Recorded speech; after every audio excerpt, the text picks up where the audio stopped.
Hey, salut tout le monde, c'est MC Geek, et aujourd'hui, on se retrouve pour une vidéo review de l'épisode 7 de WandaVision.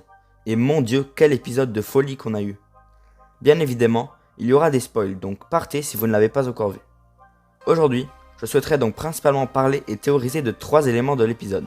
Les pouvoirs de Monica Rambeau, la révélation d'Agnès, et pour finir les jumeaux de Wanda.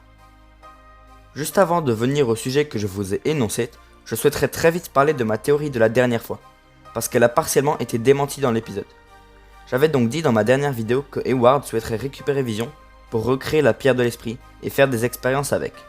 Mais Jimmy Woo et Monica disent à un moment dans l'épisode que Hayward souhaitait juste réanimer Vision et en faire l'arme du Sword. Bref, une partie de ma théorie n'est plus plausible, mais il se peut quand même qu'Hayward est un Skrull, à voir. Bon, venons-en à Monica. C'est déjà plutôt évident avec les épisodes précédents, mais avec l'épisode 7, le doute n'est plus permis. La réalité de Wanda a donné des pouvoirs à Monica Rambeau. Comme l'avait dit Darcy, traverser ce champ d'énergie a modifié son métabolisme au niveau cellulaire. Et en plus, elle l'a maintenant fait 3 fois, donc forcément elle obtient des pouvoirs, et comme dans les comics, elle pourra sûrement contrôler l'énergie. Ce n'est pas tout à fait sûr, mais à un moment de l'épisode, on voit son point de vue, et elle voit en fait toutes les sources d'énergie ou un truc du genre. Bref, elle est bien partie pour devenir une super héroïne.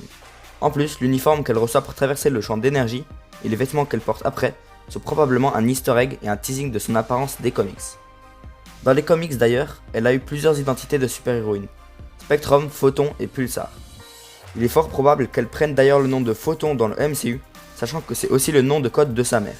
Ça pourrait donc être un hommage à elle. Maintenant, j'aimerais vite fait encore parler de son contact en aérospatial. On s'attendait tous à un truc de fou avec tous les teasings qu'il y a eu. Finalement, dans cet épisode, rien de surprenant de ce côté. Il semble donc que ce sont simplement des genres de soldats ou militaires qui connaissent la mère de Monica. Mais je suis sûr qu'on aura une surprise de ce niveau. En plus, Teyonah Parris, qui est l'actrice de Monica, nous avait dit qu'elle avait hâte de voir notre réaction quand on apprendrait qui serait son contact. Et du coup, d'après cet épisode, il n'y a rien de surprenant. Du coup, je pense que leur apparence de militaire n'est qu'une couverture. Je pense que ce sont en fait des Skrulls. Alors je sais, je suis un peu paranoïaque à voir des Skrulls partout, mais cette fois-ci, je suis encore plus convaincu que c'est le cas. Par contre, contrairement à Hayward, eux seraient des gentils Skrulls. C'est pour ça d'ailleurs qu'ils connaissent Maria Rambeau et lui sont loyaux, car elle les a aidés à l'époque alors qu'ils se cachaient des cris. Maintenant, venons-en à l'élément clé de l'épisode, la révélation d'Agnès, ou devrais-je dire Agatha Harkness. Mon dieu, qu'est-ce que ça fait du bien de découvrir enfin la vérité derrière ce personnage. Même si on s'en doutait qu'elle était louche, cette révélation est trop cool. Donc récapitulons. En fait, depuis le début, elle n'est pas du tout la victime de Wanda comme le reste de la ville, mais elle se fait seulement passer pour. Elle profite en fait de Wanda dans l'ombre depuis le début et la manipuler, notamment en envoyant le faux Pietro et en tuant le chien Sparky. Je pars aussi du principe que c'est elle qui a contrôlé Wanda au tout début pour qu'elle aille voler le cadavre de Vision et qu'elle commence toute cette réalité. C'est pour ça que Wanda ne sait pas comment tout ça a commencé, parce qu'en fait elle l'a fait sous le contrôle d'Agatha. Celle-ci possède d'ailleurs un gigantesque QG de sorcière, où je ne sais pas comment ça s'appelle sous sa maison, et c'est trop stylé. Mais maintenant, question que sûrement plein de gens doivent se poser, est-ce qu'il y a quelqu'un au-dessus d'Agatha? Est-ce qu'elle est au service d'une entité cosmique ou pas? Avant j'étais persuadé qu'elle travaille pour une entité, mais avec cette scène de fin, le doute s'installe. Elle me paraît tellement puissante et manipulatrice et tout, que j'ai eu l'impression qu'il n'y a personne au-dessus d'elle. Malgré qu'il soit donc tout aussi possible qu'elle ne travaille pour personne d'autre, je préfère l'idée qu'il y ait bien quelqu'un au-dessus. Et si c'est le cas, si elle travaille pour quelqu'un, c'est soit Mephisto, soit Nightmare.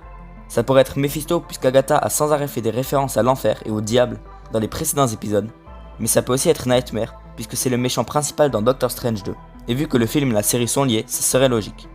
Bref, grosse zone d'ombre sur ce point. Avant de terminer, parlons encore des jumeaux de Wanda, Tommy et Billy. Et qu'est-ce qui leur est arrivé à la fin de l'épisode? Ils étaient donc chez Agnès, qui est en fait une sorcière, et quand Wanda est venue, on les a plus revus. C'est donc évident, Agatha leur a fait quelque chose. J'ai vu une théorie en ligne comme quoi elle les a transformés en le lapin et le cafard que Wanda a vu, mais même pour une sorcière, je trouve ça un peu trop absurde. Bien évidemment, elle leur a fait quelque chose. Perso, je pense qu'elle les a enfermés quelque part, soit dans son QG de sorcière, soit carrément dans une autre dimension, ça serait stylé. J'en ai vu beaucoup aussi dire qu'elle aurait pu les tuer, et même si ça pourrait être le cas, je n'y crois pas. Tout simplement car je pense qu'elle aura besoin d'eux. Si elle travaille bien pour Mephisto, il pourrait souhaiter les enfants pour un genre de rituel, ou en tout cas pour se servir d'eux. En effet, dans les comics, Wiccan et Speed sont en fait un fragment d'âme du diable en personne.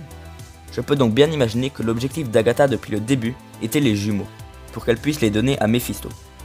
Lui, en échange, aurait donné plus de pouvoir à Agatha ou un truc du genre. Avant de finir, j'aimerais encore vite faire une spéculation sur la suite des événements. Dans les prochains épisodes, Wanda sera donc contrôlée par Agatha, mais je pense que ses enfants arriveront à s'échapper, et Billy, grâce à ses pouvoirs magiques, libérera sa mère de l'emprise d'Agatha. Voilà donc tout ce que je voulais dire pour aujourd'hui. Si ça vous a plu, je vous invite à mettre un like. Si le prochain épisode de WandaVision est tout aussi intense que celui-ci, je ferai probablement une vidéo similaire dessus. Alors abonnez-vous et activez la cloche pour ne pas la rater.